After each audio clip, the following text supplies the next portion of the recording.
The talking piece and centerpieces are very important parts of the talking circle. In a talking circle, the talking piece signifies that a person has the right to speak, and they can say as much or as little as they want.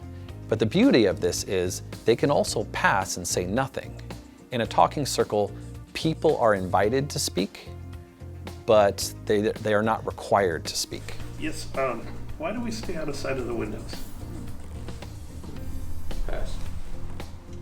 The talking piece is whoever is holding the talking piece is the one who can speak. If you are not holding the talking piece, you cannot speak. However, you are allowed to pass, and the keeper is the one who normally initiates the talking piece. Sitting in circle is enough. We pass the talking piece from hand to hand around the circle, working as a group to have a conversation. The centerpiece is also important. It tells a story. It's a place where people can focus their eyes. Oftentimes, it's difficult to look at people in the eyes during hard or awkward conversations.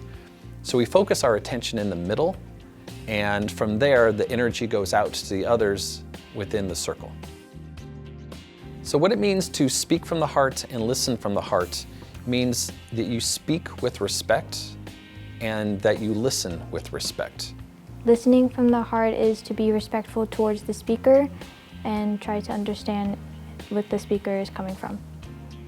When we speak from the heart, it is important that we are staying on topic of whatever the leader or the keeper has said and asked us, and so we are able to give meaningful responses. I think talking circles are beneficial because everyone can get to know their teacher and they get to know their other classmates. So even though you may not talk to each other outside of class or outside of school, and even though you may not continue talking to one another, you can still know at the end of the day that that is what your classmate enjoys and that is what your classmate prefers in something. I enjoy it. I like to talk anyway, so it works for me, and it's good, like he said, to get a chance to get to know one another. I mean, we got to learn, I know what you like to eat. You love carne asada tacos, well, I'm going to remember that for later. Talking circles prevent reactive conversations by having a structure to the circle. A reactive conversation is something you might see at the dinner table growing up as a kid. You have to blurt in and get your answer in or get your point across and maybe cut off other people. That's not how a talking circle works. Talking circles are a structured conversation by passing the talking piece around the circle.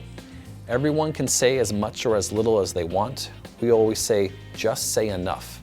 And enough might be nothing, and that's okay. It's hard to reach some of our students sometimes, and it's hard to have them open up, especially with our population. So I really, I brainstormed and I thought, what should we talk about? How can I get these students to open up? And so I actually picked the subject of bereavement. I've lost cousins, I've lost friends, in my hometown due to drugs, due to crime. And so I noticed that our students, were involved in some of this stuff. Their family members are involved in some of this stuff. They come from low-income neighborhoods. And so I picked that subject for a reason, and it was my favorite because that subject right there was students that have never ever said anything in circle. They opened up, and not only opened up, but a lot of them really poured out their hearts, and it was really touching. It brought me to tears, that just thinking about it right now, seeing them actually open up and seeing them actually pour their hearts out and actually cry. And I never thought that could happen, but it happened during that circle. So talking circles foster deeper listening by people having their focus on the speaker. When someone is speaking, when they're holding the talking piece, the others in the circle are really focused on what they're saying. They know that they're not going to be blurting in, they're not going to be cutting someone off, so they can focus their complete and total attention on that speaker so they can help with the talking process and the listening process? I would personally recommend talking circles to other schools because I wish they had these restorative justice circles when I was going through school. You know, growing up, I wasn't very open with my ideas, with my emotions, so I suppressed a lot of stuff, and it ended up exploding in a lot of different negative ways. And so I wish I had a safe environment to actually talk about this stuff, to actually, you know, let these emotions out, let these opinions out, and know that I wasn't alone.